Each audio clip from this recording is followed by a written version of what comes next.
lu kalau tidak bertanggung jawab dalam sekecil apapun ya, dalam hal atau dalam pekerjaan atau urusan organisasi ke komunitas apapun itu lah ya, lu berantakan men, lu nggak ada tanggung jawab di situ. Aduh, nggak ikut. Presiden juga butuh healing coy. Healingnya apa? Berkemah. Makanya presiden nggak mau sendirian berkemah itu. Dan healingnya nggak macam-macam. Presiden healing 33 gubernur harus ikut healing. Ngapain sih lurah camat pada kayak soal micet nanti bukan pengawasan. Tapi apa? Ikutan. Wih, murah. Mana Mini Podcast. Halo, assalamualaikum warahmatullahi wabarakatuh. Ketemu lagi di Mana Mini Podcast bersama saya Noris dan Eko Denny. Sekarang kita masih di kabupaten ya Pak? Kabupaten, kita always kabupaten nih. Konsisten sudah Kabupaten Pride. 2 bulan lah Kabupaten Pride. Oh iya, kita udah nyampe episode berapa ya? 9 apa 10? 9 terakhir. 9, sekarang 10 ya? Sekarang 10. Nggak kerasa udah 2 bulan setengah kita project podcast Mana Mene, tapi belum ada yang masuk nih Pak. Ayolah kopi gajah lah, masukin lah. Kopi gajah. Mudah-mudahan sih konsisten aja dulu kita lah. Konsisten dulu, nanti baru tambahin kontennya dinaikin gitu. Mudah-mudahan yang kontennya naik, engagement juga masuk. Amin. Gitu. Pak. Ya. Pak, beberapa hari ini nih, saya mau tanya nih. Cuaca Cirebon kan hujan, panas gitu. Itu kondisi badan gimana? Wah gila sih, kalau cuaca Cirebon kemarin aja ya, kan pagi tuh hujan.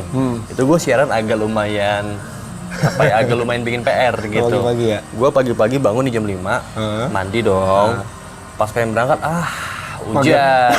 Bukan masalah magernya Pak. Kenapa tuh? Dingin. Iya kan? Jadi gini, harapan itu ketika ingin masuk ke kantor, siaran itu fresh ya. Tapi ternyata ribet nyopot jas hujan. Terus juga di studio pakai AC. Aman sepatu, di studio pakai AC-nya kayak kulkas penyimpanan daging. Kulkas 2 pintu. Itu dia kan parah. Jadi itu kayak nggak fresh, kayak semacamnya nggak cozy aja. Terus siangnya panas. Kan? Kayak hari ini panas banget. Betul. Kan? Hari ini seharian panas gitu ya. Iya, padahal BMKG atau perakiran cuaca lainnya di smartphone dari weather.com ini memperkirakan hari itu di jam 1 sampai dengan malam hari itu bakal hujan. Iya. Tapi kenyataannya enggak gitu kan. Dukunnya kuat bukan? Bukan dukunnya kuat sih. Apa? Karena ya BMKG so tahu aja. Si sotoy BMKG. Ya kan namanya perkiraan melihat gitu. Hati-hati aja ya. Terutama untuk menjaga kondisi tubuh ini bisa masuk nih pada multivitamin nih. Multivitamin. Kita pengen nyebutin tapi belum masuk.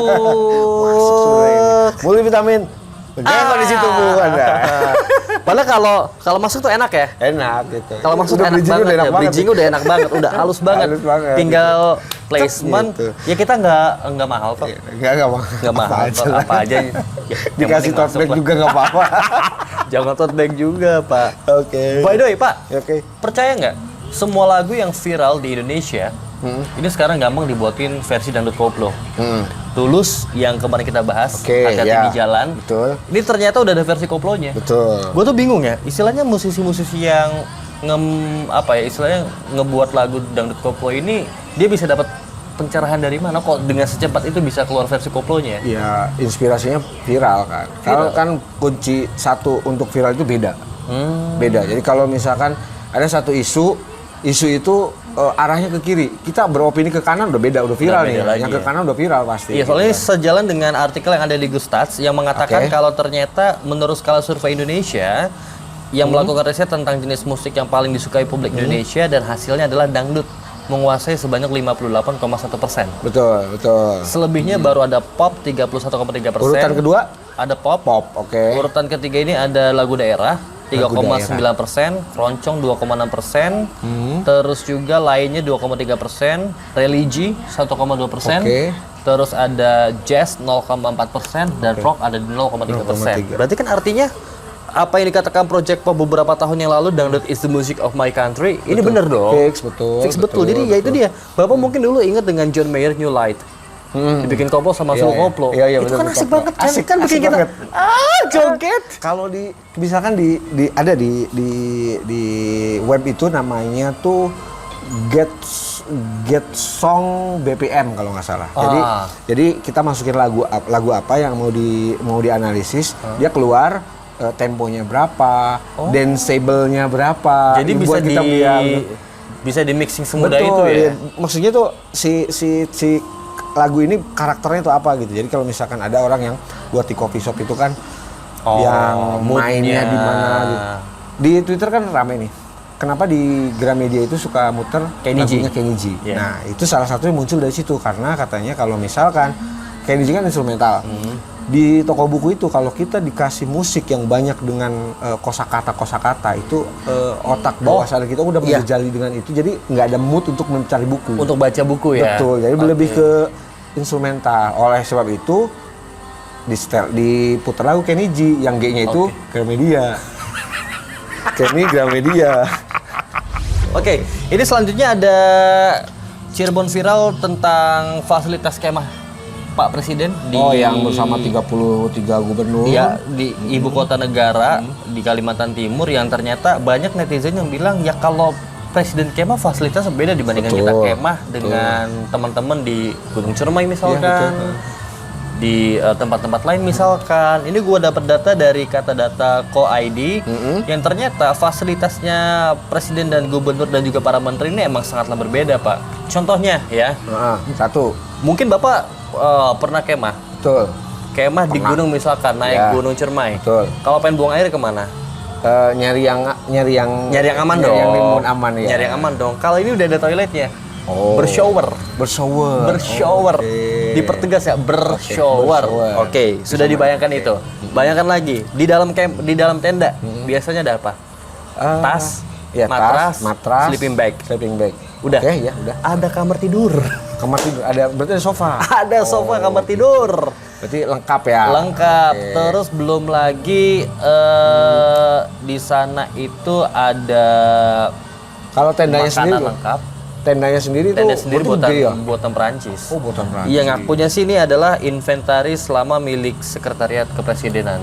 Jadi berarti bukan barang baru yang saya nggak nyangka gitu Sekretariat Presiden punya inventaris tenda dari Prancis lagi. Dikira itu yang punya tenda kayak itu ya TNI Angkatan Darat lah gitu. Kok Setnek punya kayak gitu emang udah lama emang dipakai buat apa sih gitu sampai punya inventaris gitu. Mungkin berkemah di area Istana Negara.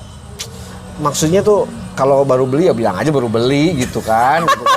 Bilang baru beli atau di endorse atau gimana inventaris. Tapi ini ada salah satu komentar yang paling unik lagi dari Ada Menka. Yaitu ketika Presiden ruwet dengan segala macam kepengurusan negara, ngurusin COVID, MotoGP Mandalika, dan juga beberapa hal lainnya, minyak goreng. Presiden juga butuh healing, coy. Healingnya apa? Berkemah. Makanya Presiden nggak mau sendirian berkemah itu. Dan healingnya nggak macam-macam. Presiden healing, 33 gubernur harus ikut healing. Setelah dari IKN, kita coba ngobrolin lagi nih yang lagi rame nih soal afiliator. Afiliator yang sekarang sudah mulai melebar kemana-mana nih. Terkuak ya, tapi kalau orangnya kan baru dua ya. Si Indra ke New Zealand. Kalau Doni salah makan. Gitu kan. Nah itu dua orang itu sedang didalami kan. Sampai akhirnya katanya ada beberapa orang yang menerima dana dari mereka itu diminta untuk dikembalikan atau minimal melaporkan. Melaporkan. Ya, melaporkan. Jadi gini, gue ngeliat postingannya Arif Muhammad, itu kan salah satu pembeli mobil Porsche penjualnya 911 dibeli oleh Porsche, oleh Doni Salmanan. Dan si Arif ini bilang, ini kita akadnya jual beli. Ya, betul. Bukan giveaway. Betul. Jadi secara hukum ini nggak ada sesuatu hal yang bisa mengganggu. Betul. Karena udah jelas akadnya. Betul. Nah, yang paling pusing siapa coba, Pak? Siapa? Reza Arab. Lagi streaming game, kan di Sawet 1 miliar. Sampai 200 juta, 250 juta, sampai total 1 miliar. Itu dia. Betul. Pusing ya. Nah, itu diminta dibalikin juga nggak itu? Kalau berkaca dari statementnya Baris Krim Polri, ya kan yang paling penting diminta ngelapor dulu. Oke. Kalau masalah balikin saya kurang tahu ya, karena mekanismenya juga saya masih belum tahu seperti apa. Kalau misalkan memang uang yang diberikannya itu kemudian menjadi aset si Doninya, ya mungkin itu harus disita. Seperti halnya mobilnya Arif Muhammad. Oh iya. Itu kan dibelikan jadi aset kan. Ya, akhirnya yang diambil mobilnya lah. Mobil sama motor-motornya. Nah, kalau misalkan si Raja Arab, kalau saya akan mempertahankan uang itu. Kalau saya jadi Raja Arab. Jadi dia kan nyawer ke saya. Nyawer ke saya tanpa intention apapun. Tanpa maksud ada apapun. aling-aling. Ya, saya menerima tanpa maksud apapun. Tapi kalau Doni Salmanan itu ngasih untuk pansos, ya itu urusan dia. Saya kan lagi streaming bukan untuk saya streaming, silakan yang mau pansos ke sini, enggak kan. Kita di Raja Arab streaming umum seperti biasa. Kemudian ada yang masuk bla bla bla gitu segala macam, tidak settingan. Nah, kalau misalkan memang itu kemudian harus dikembalikan, saya akan pertahankan itu tidak akan dikembalikan karena tidak jadi aset apapun. Terus kalaupun memang itu ya udah kata Baris Krimnya nggak usah dikembalikan deh, udah, yang penting lapor aja. Nah, kalau saya jadi Raja Arab, duit 1 miliar gue balikin buat istrinya, kasihan lah istrinya, balikan istrinya Doni.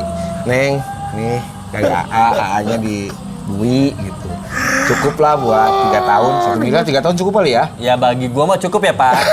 Bagi gua mah cukup ya. Gak tahu. Gak tahu bagi yang ngono. Oke, nah itu kan lagi rame terus disindir kan sama Grace, orang yang Grace Thohir. Itu anaknya Anaknya Bos Maya Pada. Gue liat profilnya gila sih ini orang, bener-bener crazy rich ya, the real crazy rich yang ternyata dia mamerin tas harga 1,5 miliar ada di private jet. Ya pantas. Dan dia sangat percaya diri. Betul. Itu terus nyinggungnya tuh yang Indra Kents yang apa 1 miliar murah banget. Terus ada bikin di mix video apa 20 tahun lama banget. Ini dulu deh apa ke itu? yang Bapak Wali Kota yang terhormat di jauh sana.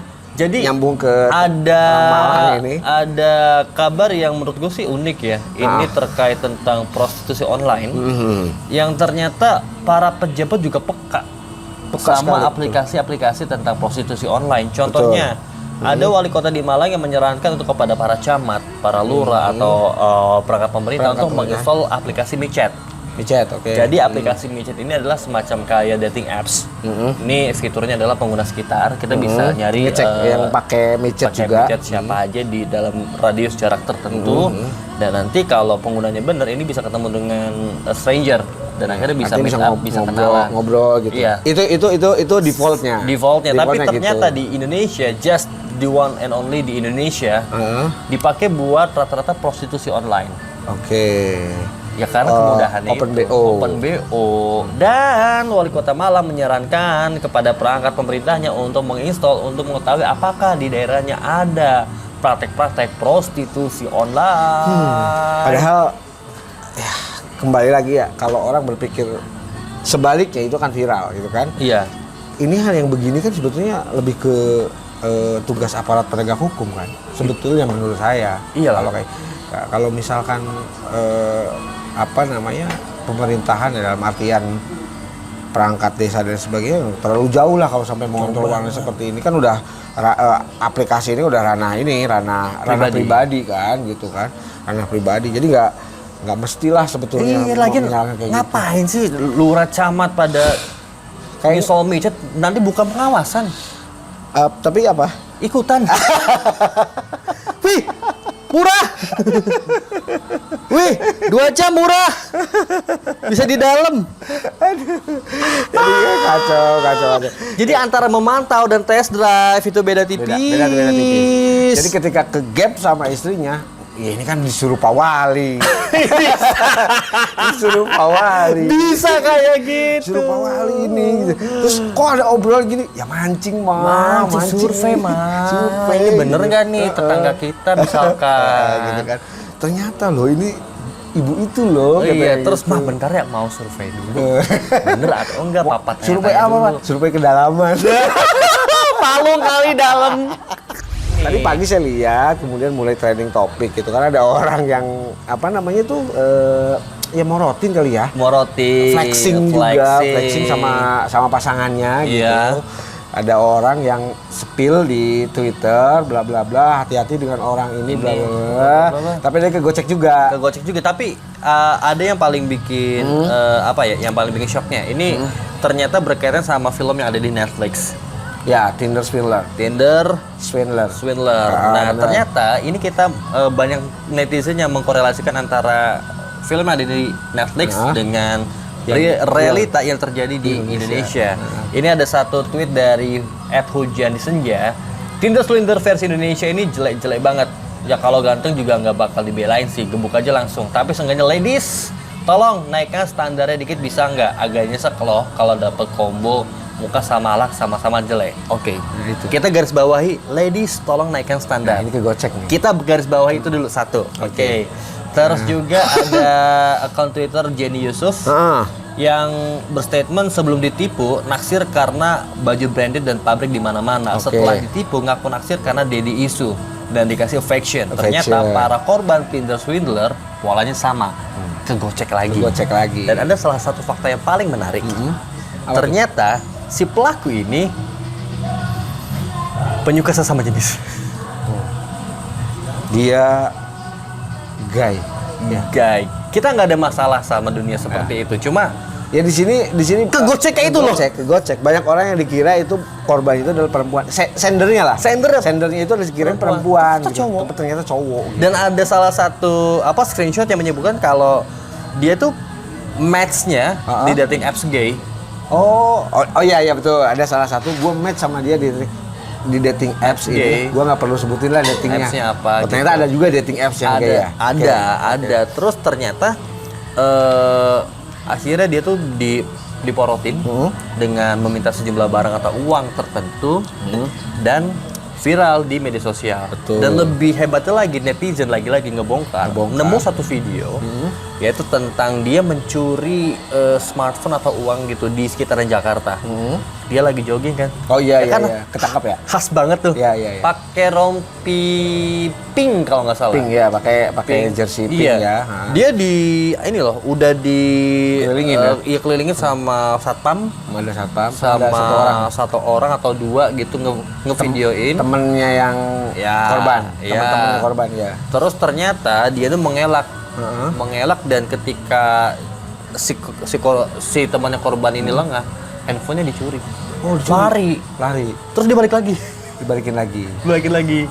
Gak kuat lari. Karena larinya buat pencitraan doang, buat foto-foto biar sporty. Tapi badannya aneh. Aneh badannya. Kayak karakter SpongeBob tuh. Siapa? Yang kakinya kecil tapi badannya gede tuh. Kaki kecil, badannya gede. Yang udang. Siapa namanya? Larry. Hiduplah seperti Larry. Jadi ini kejadiannya di Bandung tentang kejadian laka lantas antara di Bandung atau di Bandung ada yang kalau moge itu di Bandung ada moge jatuh. Moge jatuh di Bandung. Disangkanya ngagokin ada orang pejalan kaki, kemudian pejalan kakinya digebukin sama pengendara moge. Oke, terus yang sampai ngebuat 2 anak meninggal tuh di mana ya? Itu di Ciamis, Pak. Ciamis. Jadi ada pelaku yang menggunakan motor gede Harley Davidson dan ternyata dia menabrak 2 orang anak dan sampai meninggal ya. Innalillahi. Terus juga yang paling bikin kesel netizennya ini jalurnya damai dengan menyerahkan uang 50 juta rupiah per orang satu atau semuanya 50 juta. Semuanya 50 juta. Soalnya nggak dijelasin secara spesifiknya. Nah, itu dia. Cuma yang paling bikin resenya di sini adalah sekarang kan katanya sudah ditersangkakan. Iya, sudah ditersangkakan karena banyak yang bilang kok nyawa bisa dihargai 50 juta ya, apalagi anaknya kembar. Apalagi kembar ya. Iya kan? Ya untuk kasus ini sih sebetulnya ini ada sedikit yang bisa saya kasih tahu juga ke Pak Eko bahwa sampaikan bahwa salah satu dari pengendara motor itu ada teman saya di satu komunitas, ya boleh dikata walaupun jauh dia tinggal di Bandung, dia teman dekat lah. Ya saya nggak bisa sebut namanya karena ini kan Pokoknya yang jelas fix salah satu itu adalah teman saya dan orangnya baik, Pak. Ya karena memang musibah itu nggak melihat orang baik, orang jelek, orang busuk, orang apa gitu. Mungkin kan. netizen ke-trigger gara-gara moge. Betul, mungkin karena mogenya. Karena moge. Ya, sorry itu saya moge itu kan stereotipnya itu kan arogan segala macam. Cuman di situ salah satu teman saya itu adalah dia di Ciamis itu punya pesantren, punya sekolah. Punya sekolah dan ibaratnya tuh kalau saya melihat hujatan netizen gitu, kalau saya mau membela diri di situ, cuma saya takutnya tidak sesuai dengan kapasitas saya, bahwa yang dia lakukan is okay, dia mungkin blunder memberikan statement perdamaian dan lain sebagainya, tapi kan itu kan suatu hal yang disepakati, is okay.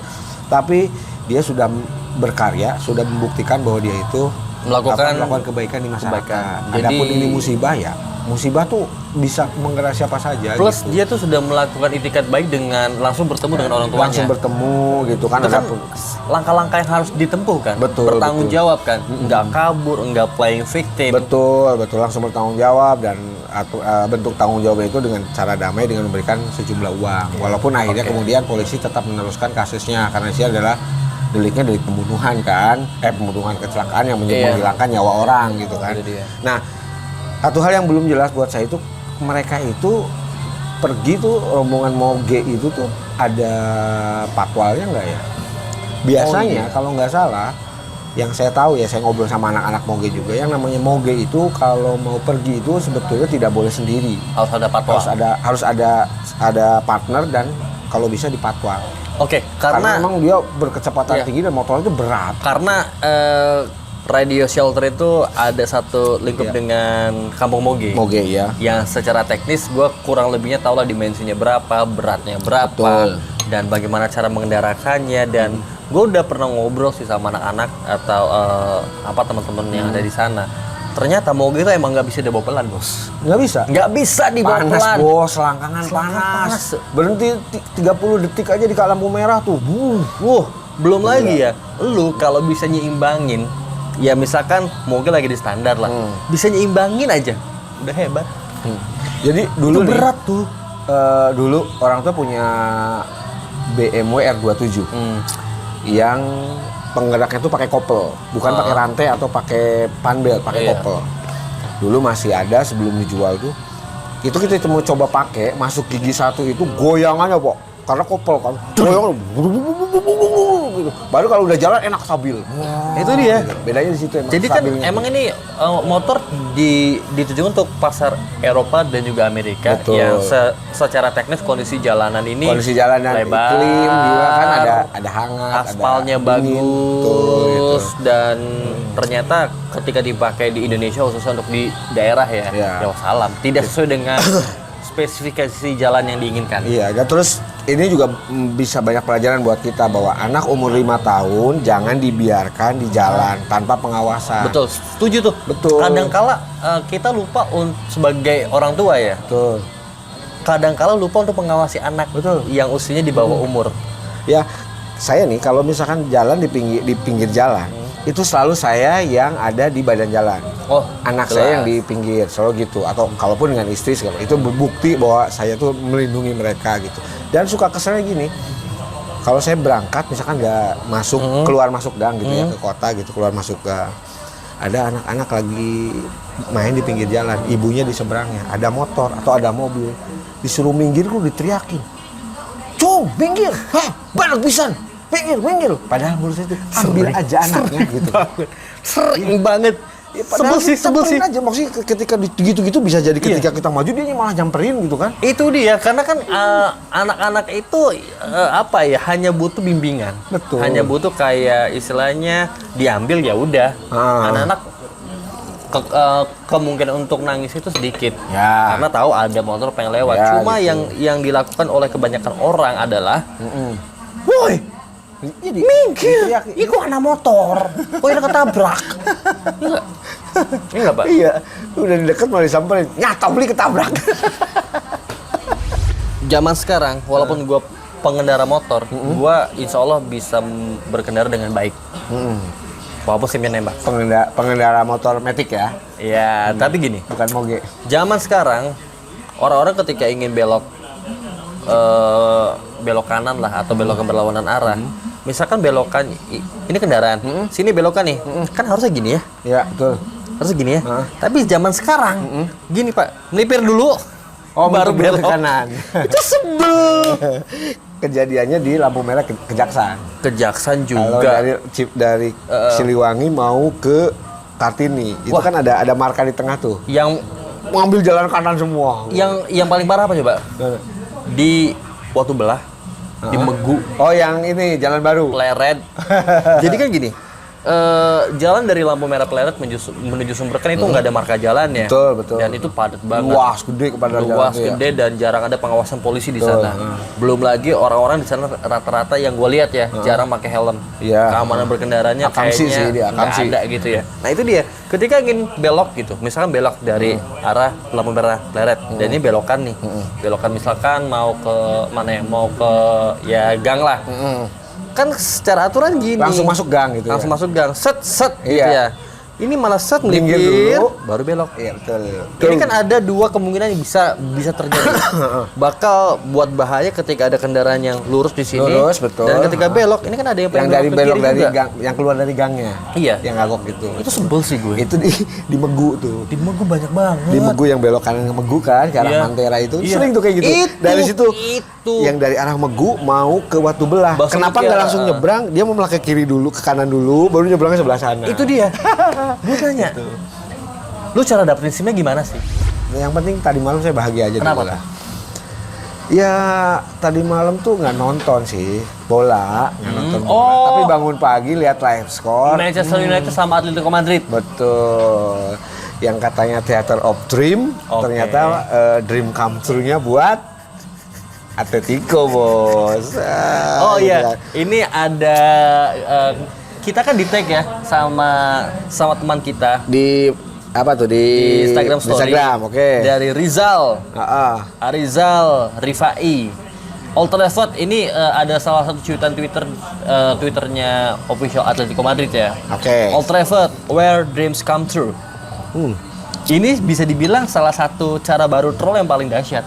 Betul. Nge-troll cara baru yang paling dahsyat. Langsung to the point gitu kan. Langsung Headshot to the lah, point. headshot, Headshot gitu. lah Betul. ya.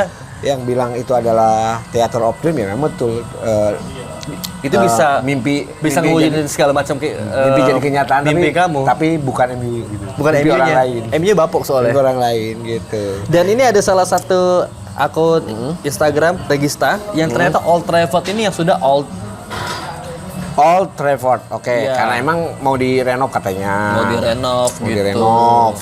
Jadi- Cuman masalahnya renovnya itu di sebelah selatan atau barat itu ada stasiun kereta. Jadi nggak mungkin diperbesar. Jadi ya bentuknya hanya renovasi, nggak mungkin nggak mungkin dibangun nggak ulang mungkin gitu lah. ekspansi ya. Betul ya. Oke, jadi Direnov aja kalau lah bisa gitu. dibilang Old Trafford ini terakhir direnov kapan ya?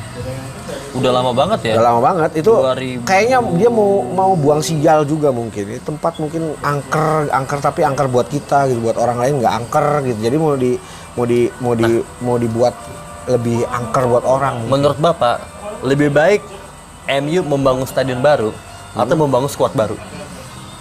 Kalau menurut saya stadion baru aja lah. Kenapa sih emangnya? Iya nggak apa-apa biar jatuh aja nanti terus kalau squad sekarang nggak apa-apa biar Jadi yang paling degradasi dah. yang paling bikin kesel dari fans tim IPL lain selain Manchester United ya. Dulu fans MU itu sering banget nge-troll. City menghabiskan uang banyak demi mendapatkan gelar juara. Betul. Terus juga Liverpool butuh waktu lama untuk mendapatkan juara. Terus nge-troll Chelsea berapa kali bergonde-ganti pelatih hanya ingin juara. Nge-troll Arsenal tuh apa ya? Gua lupa. Yang nge-troll Arsenal. Iya, jadi fans MU nge-troll Arsenal tuh apa ya? Pokoknya adalah nge-troll Arsenal Ya gitu. 82 lah ngajak. Iya, 82, tapi ternyata itu semua kejadian di MU. Semuanya ada di MU sekarang. Semuanya itu kejadian. All Makanya package. ada yang komen gitu. Beruntunglah fans MU yang meninggal tahun 2013. Itu 2013 terakhir kali MU dapat trofi. Jadi beruntunglah Yang pas Mourinho ya? Iya, Mourinho. Yang pas apa treble treble winner tapi versi Well. Kalau nggak salah Well. Iya versi silver ya. Well itu kalau nggak salah. Tapi bener sih, sepeninggalan Sir Alex Fergie ya, Lagi. MU yang paling vibes-nya bagus ya pas zamannya Mourinho. Iya. Bahkan Mourinho pun pernah Pernah back to back, berstatement. dia balik kan, pernah Iya. balik ke ini tuh keluar lagi kalau nggak salah. Iya, bahkan Ke dia Chelsea ya, dia balik MU kan? back to back to Chelsea. Oh, Chelsea. MU cuma sekali. Cuma yang perlu digarisbawahi dari Mourinho ketika berada di Manchester United adalah dia itu pernah bilang kalau skuadnya MU ini perlu dibangun ulang.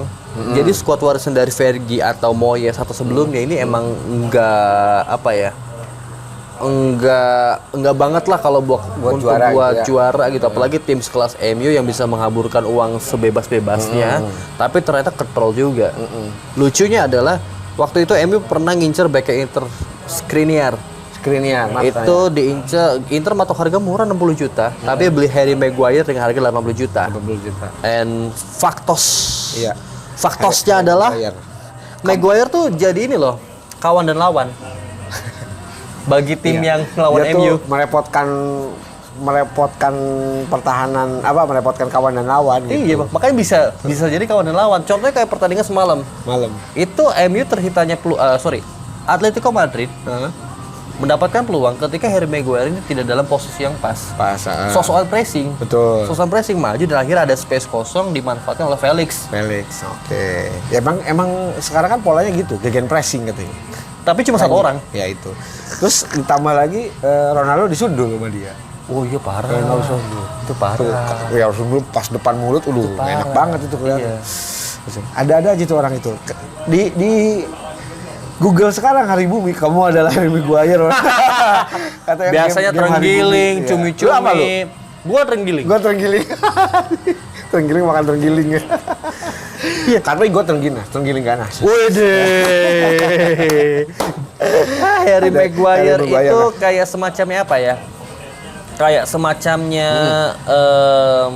salah satu kemunafikan yang terjadi di kubu Manchester United. Kok bisa-bisanya seorang kapten banyak melakukan blunder? Tapi kapten-kapten yang sebelumnya nggak kayak gitu kan? Itu dia. Ya sebapuk-bapuknya kapten MU misalkan Anthony Valencia. Dia masih bagus kok mainnya. Oke, masih bagus ya. Iya. Ataupun kemarin kan ada yang rame ini tahun berapa gitu. Back terbaik di Premier League itu Van Dijk. bukan. 2005-an. 2012 apa 2005 gitu. 2005 kalau salah. Itu siapa aja katanya. Yang mention itu kan karena yang bikin ini adalah fans Arsenal itu dia ngeluarin dua Tony Adam sama Nemanja Vidic. Kalau Tony Adam, oke, no debat gitu kan. Tony Adam timnas juga. Nah, yang Nemanja Vidic yang ramai nih. Berarti kan head to head ini sama MU. Oh, banyak yang Rio Ferdinand lah. Kemudian siapa lagi yang Vincent Kompany atau apapun itu lah iya, ya. yang MU hanya MU gitu. Ramai kayak gitu kan. Jadi salah satu yang menjadi jantung kebetulan kekuatan tim itu ya salah satunya adalah back menurut saya sih. Iya. Karena dari dulu juga kenapa itu saya dari dulu kalau misalkan seneng satu tim tuh pasti seneng sama back saya. Selalu seneng sama back. Di Arsenal sekarang saya seneng sama siapa? Dari dulu saya suka sama Tony Adam kayak gitu kan. Terus Koscielny, walaupun seperti itu gitu kan. Nah sekarang saya suka Ben White, Ben White bagus tuh. Stabil dia. Gabriel juga oke lah. Apalagi di kiri ketika datang Tierney. Saya tuh tahu Bapak tuh suka sama siapa sekarang? Tomiyasu kan? Tomiyasu ayang gitu. Cuma udah nggak main-main nih kenapa nih gitu kan. Iya gara-gara dulu pas cedera ya. Cedera terus Covid kalau nggak salah dia tuh. Sempat Covid juga gitu. Dan akhirnya masih belum ke dalam perform. Betul. Jadi si MU ini tuh dia tuh dulu kan bilangnya kan bahwa MU adalah passion, MU adalah juara. Ya kan? Tapi sekarang dari mulai treble winner, MU adalah passionnya juara, mental juara dan lain mental sebagainya. juara. Okay. Sekarang ya yang namanya passion tuh ya harus dikerjain sekuat sepenuh hati gitu kan. nggak usah, termasuk fansnya gitu kan, jangan dikit-dikit banter gitu. Semua orang, semua tim punya kompetitor kan. Kayak di Inter punya kompetitor. Ada Milan sama Juve. Juve Milan. Kita di Arsenal boleh bilang Tottenham, Liverpool, Everton. Gitu kan. Kemudian MU ya mungkin sama City atau sama Liverpool. Dulu sempat sama Arsenal gitu kan. Tapi semua tim itu benci MU. Semua tim IPL. Iya, semua tim IPL tuh benci MU. Dari 20 tim dan 19 tim itu benci MU. Entah kenapa gitu, saya juga nggak ngerti gitu. Pasti selalu nggak suka ya? Betul. Dan kebetulan di beberapa orang di media sosial yang saya baca ikutin soal MU emang nyebelin gitu. Dan entah kenapa saya tuh follow semua akun MU gitu. United Focus, apa segala macam. Bahkan yang paling brengsek adalah official akun Manchester United Indonesia. Kasih paham bos, kasih yang serem-serem bos. Jumawa itu minta ampun. Iya. Coffee addict itu sebenarnya dia hobi minum kopi atau passion dengan kopi. Yang tadi Bapak bilang beda kan antara hobi dan passion. Hobi bisa banyak. Iya. Tapi passion itu terbatas. Iya. Kan? Nah, kalau di dunia kopi gimana? Kalau menurut saya sih ya kopi edit itu ya doyan minum kopi aja. Hobi berarti, hobi minum kopi. Hobi minum kopi. Jadi terlepas dia bisa ngerti tentang kopinya, bisa nyeduh dan sebagainya, itu lain hal gitu. Yang penting saya suka ngopi, datang ke kedai kopi, ngopi dan sebagainya, ya itu kopi edik. Jadi dia hobi ngopi gitu. Tapi kalau udah ke passion, dia bener-bener freak nantinya. Mulai dari dia pelajari dari awal. Termasuk dengan beli alat-alatnya ya? Salah satunya itu. Jadi dengan harga berapapun, asalkan barang itu impian dia, dia pasti beli. Betul. Ada contohnya yang kayak gitu tuh. Biasanya home brewer yang gila-gilaan sekarang tuh. Kayak Mas Agus kemarin ya? Oke. Nggak boleh ngomong itu, nanti tonton istrinya bahaya. Enggak. Maksudnya tuh ada orang lain lah gitu. Iya, ada Mas Agus. Ada teman-teman, bukan Mas Agus, teman yang lain beli grinder yang harganya 6 juta, beli hand grinder yang harganya 6 juta bilangnya 1,5 juta. Kayak gitu tuh udah biasa gitu kalau orang udah rumah tangga gitu kan. Lebih baik mohon maaf daripada minta izin. Iya, lebih baik minta maaf dibandingkan minta izin. Gitu. Minta maaf daripada minta izin gitu kan. Jadi ketemu misalkan di rumah. Ada barang baru nih, wah ini beli berapa nih katanya, dapat nggak 1.000. Sebelum jawab dia tengok dulu gitu, 3.000. Apalagi kondisinya home brewer ya. Nah, kalau home brewer malah lebih gila, lebih freak lebih ya. Gila lagi, dia alat-alatnya bahkan yang nggak kita sangka-sangka gitu kan. Oh ada di kedai kopi, katakan kedai kopi yang gede, mewah, proper. Tapi alatnya biasa aja. Alatnya biasa aja. Cuma hanya keperluan bisnis. Ada alat manual brew lah. Ya. Manual brew. Kalau mesin ya beda lagi kalau kedai. Kalau manual brew, kadang yang namanya scale aja nih masih pada pakai Hario, yang lain di homebrew udah pakai Akaya yang 4 juta. Hario kan 1.000 gitu kan. Udah freak gitu. Nah, itu passionnya tuh ke situ. Mungkin berarti ya. Bisa dibilang kalau lu udah mikirin passion, duit tuh nomor sekian. Betul. Yang paling penting gue bisa ngejalanin passion ini dan ada kepuasan. Dan gue happy. Ya itu, ada kepuasan. Coba sekarang Pak Ekon, kira-kira kalau di passionnya di apa? Gue passionnya apa ya? Kalau gue ya, kayaknya ketemu orang ngobrol. Itu passion gue. Kalau gue passionnya ketemu orang ngobrol, seneng banget ketemu orang ngobrol. Bola gue cuma hobi kali ya. Bola hobi lah. Karena masih berpikir realistis. Oke. Tapi buat gue freak juga lu. Bola sampai jauh-jauh, sampai ke Tangerang, ke Boyolali. Enggak gini. Akhirnya gue tuh menemukan kesimpulan. Kan itu kan komunitas. Jadi gue ketemu orang-orang. Nah, energi gue ada di situ. Oke, berarti kan nemu hobi baru. Tapi passion gue ketemu orang-orang sama. Mungkin kayak Bapak. Istilahnya gue ngelakuin itu hanya untuk bersama dengan orang-orang yang satu hobi. Jadi passion beda latar belakang tapi punya hobi. Iya, passion gue berarti ketemu orang sama. Cuma berdasarkan hobi, misalkan bola, kayak kopi, terus juga beberapa teman-teman yang match di Tinder. Iya. Hobi gue ketemu orang, dan berdiskusi tentang hal-hal yang baru. Apalagi gue ini termasuk orang-orang yang kadang-kadang suka iseng ya, suka ngelempar pertanyaan yang bisa dibilang sangat sensitif. Tapi gue sangat bersyukur banget rata-rata temen gue bisa sangat open minded dan akhirnya bisa menjawab pertanyaan gue dengan baik. Jadi tidak memandang tanpa merasa kalau terintimidasi, tersinggung dan sebagainya gitu ya. Itu dia. Ya emang dari dulu kalau misalkan ada yang ngajak ketemu, wah mau ketemu ini di mana, di sini jam segini. Kalau kosong, ayo gas, jauh apa juga ayo. Iya. Sampai ayo kita ketemu di mana kalau misalkan seneng banget ketemu orang tuh passion. Iya. Tapi dari passion itu kemudian nemu entah itu saudara baru.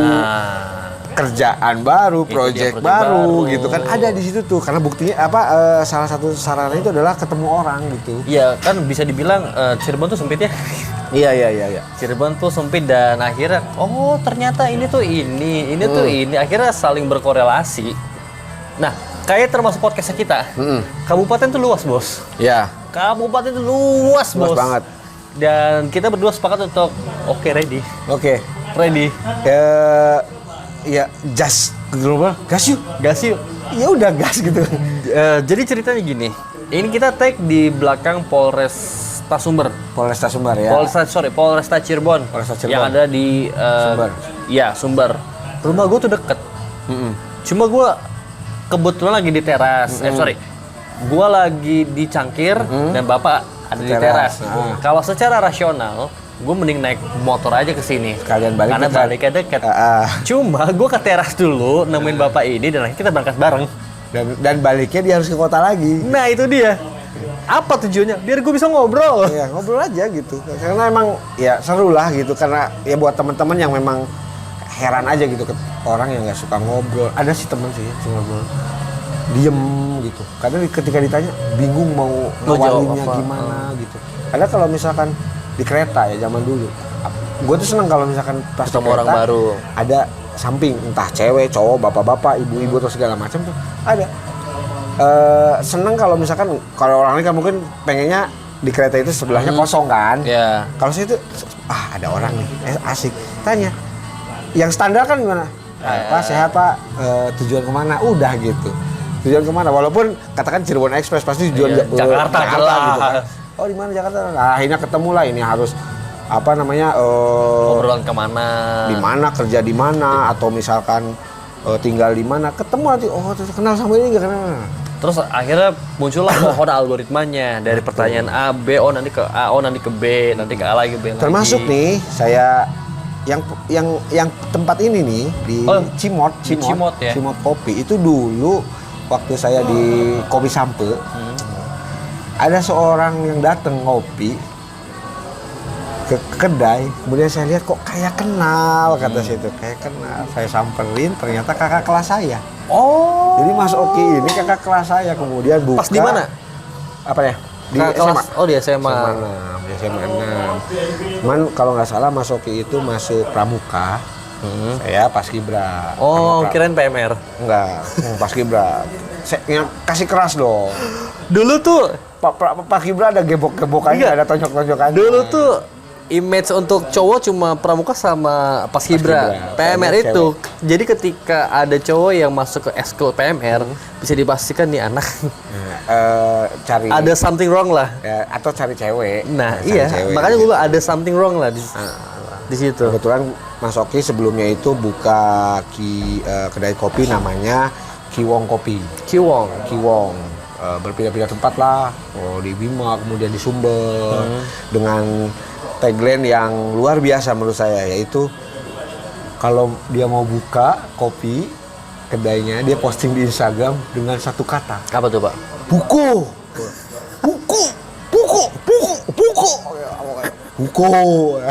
Jadi kalau bahasa Indonesia buka ya. Cuma nih ini kan literally Cirebon dan letter O. Apa jadi apo? Iya. Sira jadi siro. Ya, jadi buku. Dan buka jadi buko. Itu jadi nge-branding gitu. Nge-branding buko gitu kita ngomong buko. Lu tahu ini. Sekarang Kiwongnya mungkin lagi direhabkan, sekarang namanya Cimot. Nah, Cimot ada di Cimot Kopi itu di belakang ada di belakang Polresta. Ini literally di belakang Polresta Sumber ya. Polresta Cirebon ya. Mungkin kalau lo pikir belakang Polresta itu mungkin ada di lapangan bola Kaliwadas kali itu. Itu terlalu jauh, men. Itu beneran tembok. Beneran Habis di belakang Polresta Habis tembok belok Cirebon. kiri. Sebelahnya kita ini nih Polresta, Bos. Iya, tembok itu tempatnya enak, ada room buat karaoke dengan layar lebar, keren. Ada di sininya open space-nya lumayan. Lumayan. Jadi kalau pengen nyari kedai kopi dengan vibes yang beda di Cirebon, ini bisa dijadiin salah satu tempat rekomendasi buat lo yang mungkin pengen nggak terlalu rame ya. Betul. Terus juga kalau yang tinggal di sekitar Sumber ini worth it sih.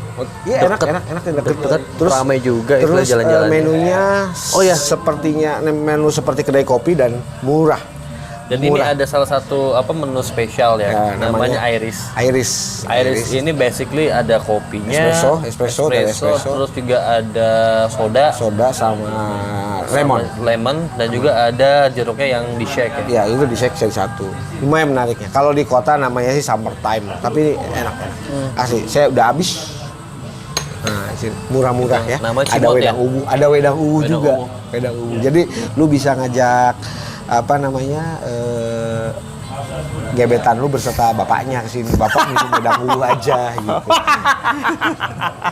Biar sehat. Gebetan beserta bapak, tapi bener juga sih guys. Nah, gitu. Oh iya, plus wifi-nya kenceng. Gue udah speed test ada 40 Mbps untuk download.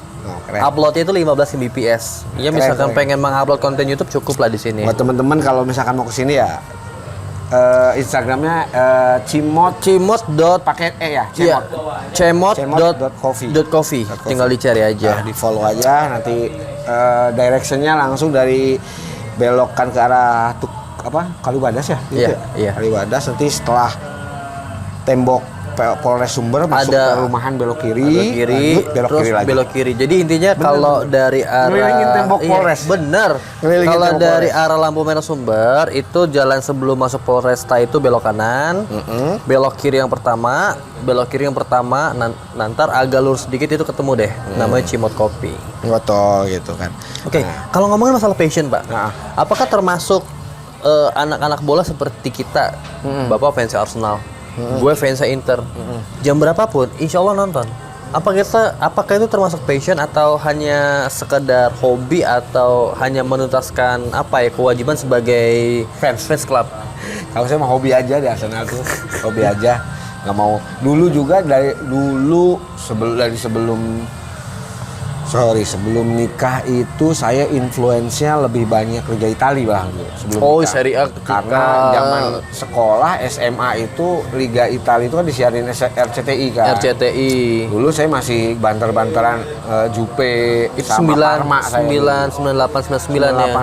99. Berarti kalau Internya zaman Ronaldo baru masuk tuh. Iya, Ronaldo, terus Ivan Zamorano, Adriano 2003 2004 kalau nggak salah. Berarti itu zamannya Batistuta, Filippo Inzaghi, Alessandro Del Piero lagi keren-kerennya, kan? Gianluca Pagliuca. Ya. Nah itu masih yang kayak gini. Nah, ketika mulai intens dengan Arsenal lagi itu 2010 mulai intens lagi. Tapi saya suka Arsenal itu sejak Dennis Bergkamp. Berarti yang termasuk Invisible juga masih suka ini. Masih suka. Saya suka. Cuman casual aja, lihat di berita aja. Jadi enggak nobar, enggak ikut. Enggak seperti sekarang lah ya. Nah, kalau 2009 2010 itu ketika ada nobar ikut. Yang nobar sampai digerebek sama Satgas 2 kali ya. 2 sekali kan saya. Gue 2 kali anjir. 2 sekali. Nah, jadi apalagi sekarang sudah berkeluarga, gitu. Kalau berkeluarga mah kan lebih realistis lah ya. Match maksimal jam 12 balik masih oke. Misalkan kick off jam 11 ya udah 1 babak aja. Selebihnya live score aja di rumah gitu kan. Kalau misalkan masih sore ya yuk gas-gas aja, oke. Tapi dulu pernah sih sampai dari jam 3 karena memang kebetulan big match event kan waktu itu event final yang Arsenal Chelsea. Iya. Chelsea yang di mana gitu. Kita bikin event di Nora waktu itu. Dulu kan saya sama teman-teman bikin ini jadi ya nggak mungkin ninggalin juga kan. Itu nonton kayak gitu. Jadi sebatas hobi aja. Kalau passion saya sih nyari duit aja. Ingat ya berarti kalau hobi itu sudah diimbangi dengan hal yang berbau rasional, Betul, realistis ya. betul. Akhirnya ada hitungannya, oh duit, oh waktu, oh beberapa hal lain. Nah, Tapi kalau passion itu bagaimana cara lo buat ngedapetinnya? Betul. Misalkan barang-barang tertentu Betul. atau bermain tertentu. Dan itu effortnya tuh udah Effortnya gede banget. nggak dipikirin lagi. Misalnya untuk skala prioritas kalau hobi itu bisa ditumbuk ke bawah-bawah lagi Betul, lah. Cuma ya. kalau untuk passion, skala Pasti prioritas prioritas. pasti ada di atas. Ada di urutan 1 sampai 5 lah. Betul. Dan Kayak nggak gitu. bakal tergeser di 5 ke bawah. Itu Pasti passion. ada yang sampai sekarang ngumpulin apa namanya tuh action figure. Oh iya, dan gila kayak tuh harganya gitu. mahal banget. Mahal banget gitu kan. Nggak punya uang, tapi dia masih bisa check outin action figure ini. Nah, itu dia. Memang selalu nyisihin kayak gitu. Jadi ketika dia bilang nggak punya uang, tuh berarti ada uang tuh. Kamu untuk menyalurkan yang kayak gitu-gitu. Itu dia. Action figure. Terus juga mungkin kita kenal beberapa artis kayak Andre yang mobil-mobil klasik. Terus juga ada beberapa artis lain yang koleksi velg. Ada juga yang koleksi motor-motor klasik kayak Astrea Impreza, Honda Kirana, bahkan RX King, Honda masih banyak tuh sekarang. Honda CB, CB. Yamaha-nya F1ZR, Betul, F1ZR. Suzuki-nya Satria Hiu, Yamaha Satria Hiu ya. Satria betul. Hiu. Terus Nah apa kalau lagi? di kalangan kita mah yang relate sama hal yang kayak gitu, yang freak itu apa? Orang yang hobi dengan kain laknat. Hah? Kain laknat. Apa tuh? Jersey, bos. Ada orang yang ngumpulin jersey Tapi KW. sampai puluhan. Kagak. Oh, enggak? Mana ada KW. Halo Bang Andi. Bang Andi tuh fans Arsenal yang ngeri. Seriusan itu? Ori? Seriusan. Gila. Serius. Apalagi untuk brand-brand luar kan dolar ya? Iya. Itu walaupun di sana harganya sekitar misalkan 700.000, nyampe sini bisa 1,4. Betul, tapi kan memang dia jersey-nya jersey lawas. Oh. Jadi nggak jersey yang brand new, BNIB atau BNWB gitu kan. Ya. Enggak, jadi memang jersey di lelang lawas dia beli. Bukan Austi kan? Bukan dong, bukan multi apa? Multisport apa? Austi. Austi, multisport, Seven Star. Bukan Seven Star kan? Bukan. Tapi ada loh, Pak. Apa? Komunitas jersey KW. Oh iya. PJKW, Paguyuban Jersey KW. Saya salah satu membernya. Oh PJKW. Saya punya 4 jersey KW. Tapi yang saya beli itu jersey KW-nya yang ada brand apparel-nya. Jadi beda. Misalkan kayak model AS Roma. Oke, AS Roma saya Kappa. beli Kappa, ada kapanya. Jadi banyak kan yang jersey KW itu cuman logo aja, nggak ngeluarin apparelnya. Karena dia takut gitu misalkan Iya, nggak keluarin iya, kayak Arsenal nggak keluar Adidasnya atau Nike-nya, cuman logo Arsenalnya aja. Nah itu banyak yang kayak gitu. Tapi ada juga yang ada apparelnya. Yang lama-lama tuh hampir nggak ada tuh. Jadi rare lah. Gitu, Rare saya lah. masih Jadi punya. kalau zaman dulu ya, ketika lo ada di tahun 2000-an awal, itu salah satu ciri-ciri lo orang kaya, orang yang punya duit, walaupun jersey lo KW dengan ada Austi di sini, udah dipastiin lo salah satu orang yang punya duit. Karena Austi waktu itu ada di berapa puluh ribu ya, hampir menyentuh 100.000. Dulu Iya. kan 2000-an awal 100.000 gede banget. Iya, gede banget. Gede banget. itu. Gede banget. Kalau sekarang Austi atau Seven Star itu ya paling ya bisa lah. Dan saya punya satu jersey PI, player issue, itu dikasih sama Bang Andi, sebuah hadiah giveaway ketika saya jadi Presiden Gunner Cirebon. Wih. Kasih di bawah GVC Martin Kion nomor 5. Itu Itu keren tuh malah pas yang ininya GVC apa? itu.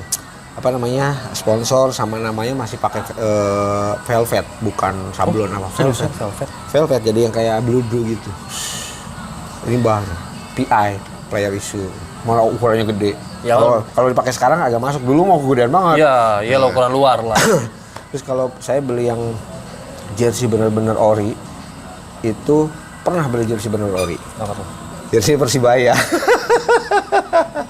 Jersey Persibaya dari Persibaya setahun. Gak tahu mimpi apa mereka. Murah kali ya. Waktu itu ada obrolan. Oh, ada obrolan. Jadi emang di bawahnya ada official merchandise. Cuma emang sih ya. Saya suka Persib aja nggak punya. Oh. Punya jersey Persib saya. Cuma apa ya? Gua rasa ada satu kebanggaan tersendiri ketika lo udah mulai koleksi dengan passion, termasuk jersey, motor, mobil atau anything lah. Dan yang paling bikin kita senang adalah kita meluangkan hobi untuk hal-hal yang masih positif. Betul. Walaupun bagi sebagian orang ini toksik banget, tapi seenggaknya kita tidak menyalahi aturan agama, ya. tidak menyalahi Tidak merugikan aturan orang. negara, tidak merugikan orang lain dan uangnya bukan uangnya ya, barangnya itu bisa kita jadikan sebagai investasi. Betul, bisa jadi. Bisa- Someday kita bisa jual Iya, lagi. misalnya gitu kan. mobil bisa dijual lagi, action figure bisa dijual lagi, jersey asalkan jersinya rare Jersey, betul itu bahkan lebih mahal Gila. Pak. Gila. Kalau misalkan ada yang jual jersey yang kalau Arsenal ya, itu jersey perpisahannya Highbury ke Emirates tahun 2006. Gila, masih O2 ya, Yang marun O2. marun terus ininya O2. O2-nya emas ya. Iya, itu mahal banget. Kalau dikeluarin di lelang lawas, udah yang ngebidnya edan-edan. Buk. Katanya emang rare ya? Satu rare sekali. Bang Andi punya 2, satu long sleeve, satu pendek. Wah, gini. Dulu ketika lu punya jersey dan long sleeve itu keren banget. Iya. Kalau sekarang kayaknya Ada di Instagram gua apa di mana ya? Ada yang foto gua pakai sama anak-anak Arsenal semua tuh. Foto kepengurusan Gunnar Serbon itu semuanya pakai jersey Arsenal. Dan itu tuh jerseynya bukan KW, bosku. Oh. Itu ori. Ada yang PI, ada yang apa segala macam. Bahkan ada sempat waktu itu saya diskus sama Sam yang sekarang di Bentahan itu.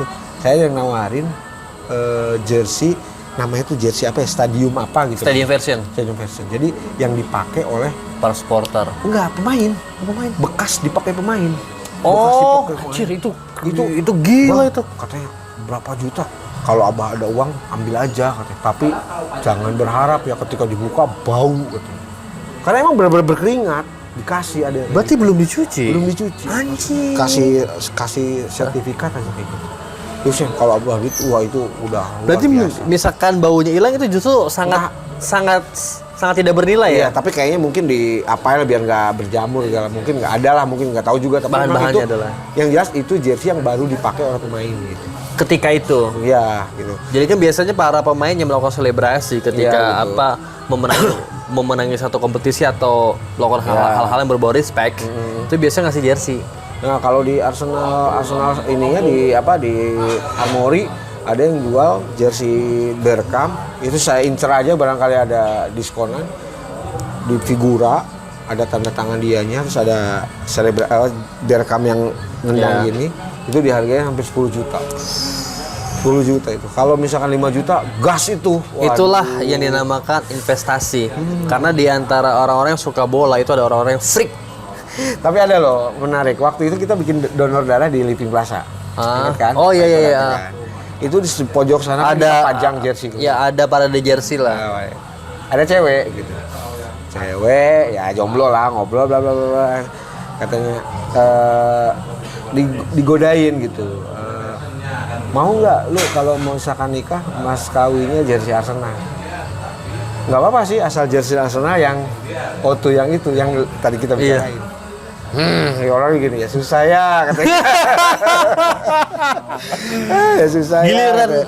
ingin memberikan tantangan tapi ditantangin balik. Tentangin balik yang ini nggak apa-apa tapi yang long sleeve, waduh yang long sleeve lagi gitu. Mintanya itu. Iya. Kok bisa tahu ya? Apanya? Kok si cewek bisa Ya, tahu iya. kalau ternyata itu tuh susah gitu. Ya dia Arsenal banget sih orangnya, Arsenal banget, Arsenal banget. Gitu. I see. Dulu kalau nobar udah hadir gitu kan. Oke, berarti bisa dibilang yang namanya passion ini pasti harus dibalut dengan satu keinginan atau effort yang besar, termasuk di dunia kopi. Misalkan lu hanya sebatas coffee addict yang hanya minum semua jenis varian kopi, itu hanya sebatas hobi. Passion itu dicirikan dengan lu sudah tidak realistis lagi untuk membuang-buang duit di hobi lu, itu passion. Ya.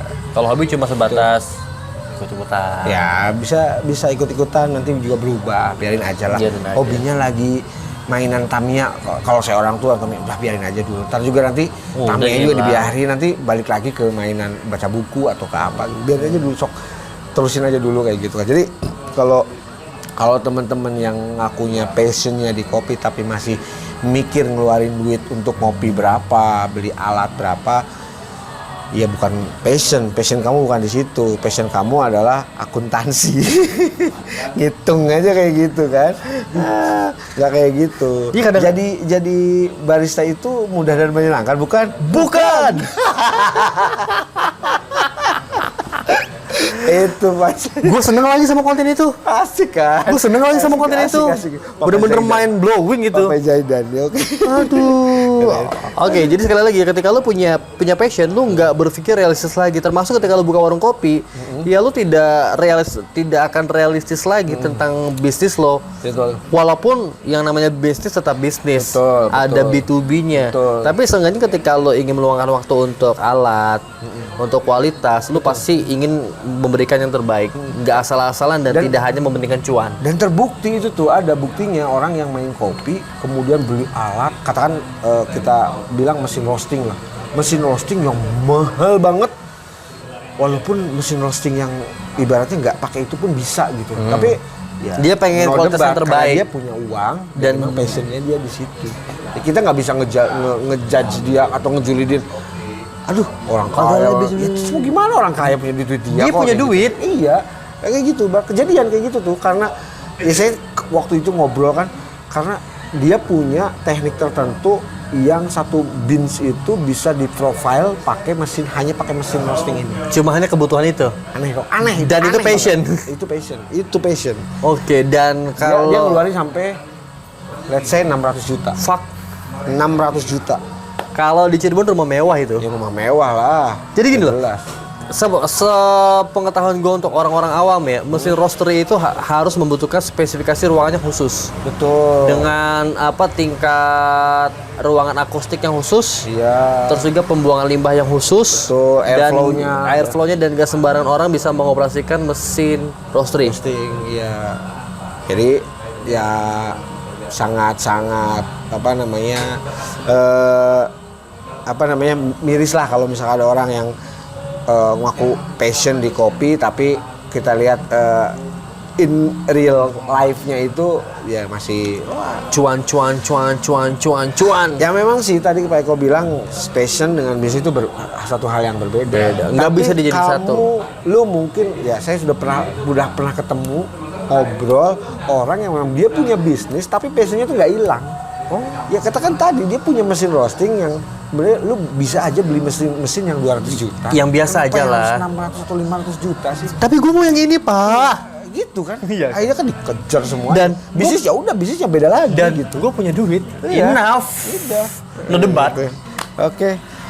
Oke, Bisa aja, berarti punya satu statement apa Pak? Punya satu kesimpulan apa di obrolan kita hari ini? Menurut saya sih antara hobi dan passion itu dua hal yang berbeda. Tapi keduanya itu berhak kita miliki. Kita berhak punya passion yang harus kita perjuangkan terus, dan kita berhak punya hobi yang kita jalani sehari-hari. Karena hobi dan passion itu yang membuat hidup kita makin berwarna.